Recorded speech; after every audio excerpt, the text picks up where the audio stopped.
Good morning and welcome to another live coaching session with PDK.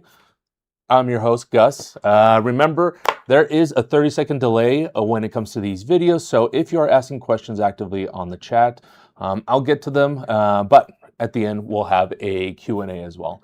But I am the field training specialist here at PDK, and today we are learning more about the basics of access control. Let's get right into it. All right. So during this lesson, we're going to learn a couple of different things, but we're going to be talking about the different types of access control, system design, necessary components to access control, controllers and communications, readers, credentials, power, peripherals, and then we'll be ending with locking hardware and wireless locks. All right, and what is access control? So this is a big question that always comes up, especially with people outside of the industry. What is access control? Pretty much that, controlling access, but it is the selective restriction, right, to place or resource, and that's where access control comes into it. And access management is how we give information or permission to those entry points. So that's kind of the brains of the operation.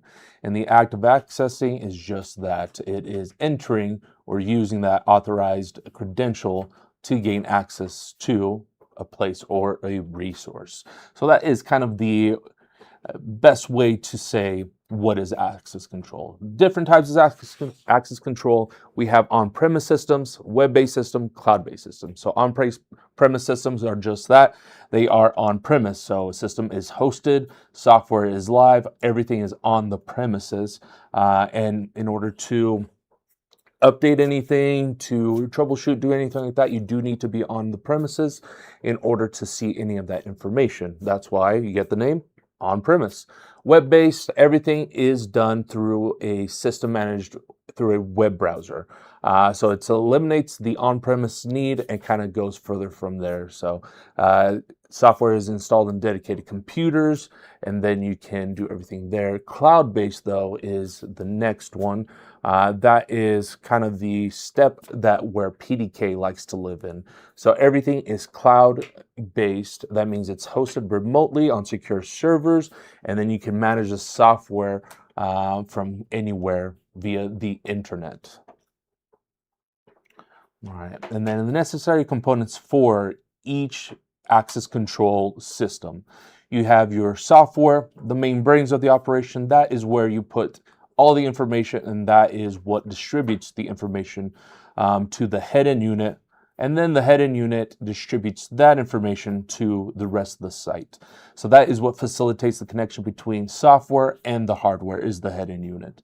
The controllers are the units responsible for controlling the specific doors.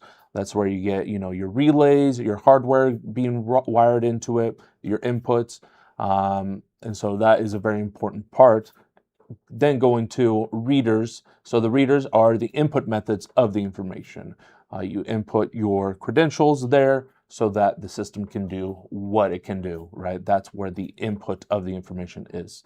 And then door hardware and peripherals, this is the hardware responsible for actually accessing or preventing access to certain resources. And then the credential is how you identify users using the system itself. All right, and then we have a system hierarchy. So software is very important. Like I said, it's the brains of the operation. It is where you put all of the information and what is dedicates what to what, right? And then the head-end unit grabs that stuff from the software and distributes it down to all of the controllers. The controllers then, they have that information, they take the input from readers and then are able to open doors that way. The door hardware is there, kind of second to last on the pyramid. That is set up at the doors and do exactly what the controllers tell them to do. Whereas the credentials, very last, is those cards, fobs, Bluetooth credentials, what you present to your readers in order to finish off the hierarchy. All right. And then when it comes to the communication of a system, you have via internet, of course, with cloud-based systems, but now locally, what happens? Your system can be connected a bunch of different ways. So network, that includes PoE, so power over Ethernet, or standard Ethernet communication, and everything's done through cat cabling. So everything is hardwired throughout the system, whereas others use Wi-Fi or proprietary wireless. For instance, PDK, that is the proprietary wireless of WiMAX, and other manufacturers will have their own if they utilize that. And then lastly, RS-485, that's serial communication protocol that communicates throughout the system, so such as OSDP. And then we're going to talk about that reader communication now. So reader, between the reader and the controller, you have two different types of communication. You have your standard WEGAN or OSDP. WEGAN, that is the unencrypted basic communication between a reader and the controller, been around forever. OSDP is the newer communication style. It is more secure, and we'll talk about the benefits actually right now of OSDP. So it is higher security. It does have encryption. You can line monitor with that. It is bi-directional, and that's why you can do things like line monitoring. You can do reader updates, different channels, so that reader, it communicates with the controller, but then the controller can also communicate back to the reader. So easier installation with OSDP. You only need 4 wires. Whereas WEGAN, you need 5+, depending on what features you want available. It is interoperable, and then the multi-drop capability is its big thing as well. I love it. So that means on one single reader port, if you have more than one reader installed, so let's say you have an in and out reader on the same exact port, with OSDP multi-drop, you can know what reader is being used. Whereas WEGAN, if you have an in and out reader on the same reader input terminal, you won't know the difference between card scans. You won't know if it's being scanned in reader A or reader B. OSDP, you know the difference. All right, and then you have your reader communication between the credential. So that comes in different bits. So can be anything depending on the manufacturer and depending on the card you're using, anything from 24 bits and up. You have 24, 26, 32, all the way up to, I don't even know what they're up to now. I think it's like 55-bit or something. Anyway, that's not important. Once that reader is takes that card scan, it takes in those bits, reads what the credential number is, and then communicates it to the controller. The way that it's taken is in 2 different frequencies. You have 125 kilohertz or 13.56 megahertz. And we'll talk about that in the next slide. But that credential can come in a bunch of different ways. QR or barcode, PIN, Bluetooth, NFC, magstripe. There are a bunch of different ones out there that utilize the different frequencies. So the difference in frequencies, that is kind of important to know. You have 125 kilohertz. It is usually the basic, what your prox card your basic prox card uses, whereas 13.56 is what every high-end, not high-end, but high security credential uses. So things like our red credentials, for instance, at PDK, that uses the 13.56 megahertz. It supports a strong encryption and also has mutual authentication. So what does that mean? These cards are not vulnerable to cloning, the high security ones, whereas the regular procs are. And I'm jumping ahead, but that's okay. It does transmit slower with the 125 kilohertz, and it is just way simpler. Whereas 13.56 megahertz, the higher frequency, higher credential, it is a more complex communication protocol. The regular prox cards, it stores minimal data, whereas 13.56 credentials can store a lot more, and it can be used for multiple applications. And then lastly, the bullet point is what I talked about. It does have an enhanced protection against cloning. So high security credentials, less able to be cloned, whereas regular procs, easier to be cloned. All right, and then we go towards door hardware more.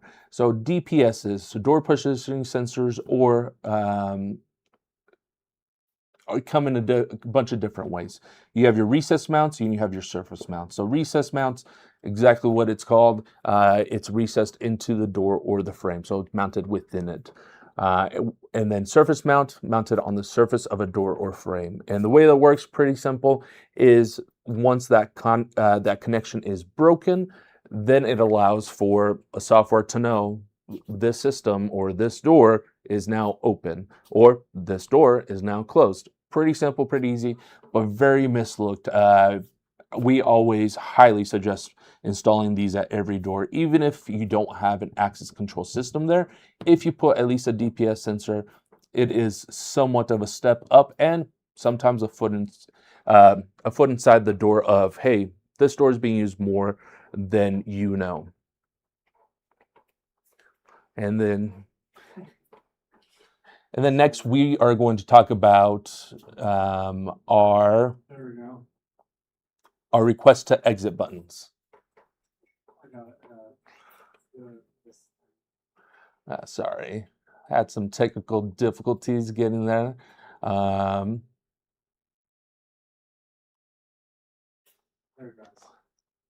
There we go, the request to exit devices. So there's a couple different device types. You might have seen these at doors if you don't actively install. If you actively install, you know exactly what these are.